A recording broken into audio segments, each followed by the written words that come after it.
वर्षारे भिजिब पार्वण 25 रे आसुछि आउ एक लघुचाप। ओडिशा उपरे सक्रिय रहिछि दक्षिण पश्चिम मौसुमी वायु, जार प्रभाव रे ओडिशा रे लागि रहिछि वर्षा।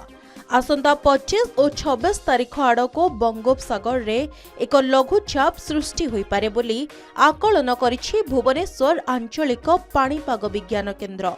ताहा घनीभूत होई अवपात हेबार संभावना रहिछि। एहार प्रभाव रे राज्य रे 26 तारीखरु पागरे परिवर्तन हेबो। 27 और 28 तारीख रे राज्यर अधिकांश स्थान रे वर्षा हेबो। विशेष करी दक्षिण ओडिशा रे एहार अधिक प्रभाव पड़िबो। 26 तारीख रे अवपातटी पश्चिम ओडिशा दे छत्तीसगढ़ और परे नागपुर आड़कू मुहाइबो। 30 तारीख परे जाई पाग सुखिला रहिबो। सेही भली आजी बिजुली घड़घड़ी सह स्वल्परू मध्यम धरणर वर्षा पाई 20 जिला को अलर्ट जारी होईछि।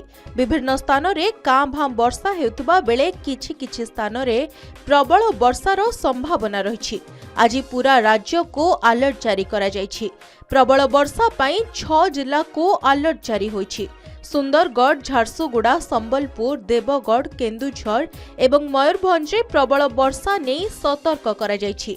बाकी 24 जिल्ला रे हालुकारू मध्यम धरणर वर्षा हेबार संभावना रहिछि। किछि किछि स्थान रे बिजुली घड़घड़ी सह 30 रु 40 किलोमीटर बेगरे पवन बहि पारे। सेहिपरि आसंता काली बिजुली घड़घड़ी सह स्वल्परू मध्यम धरणर वर्षा पाई 20 जिल्ला को अलर्ट जारी होईछि।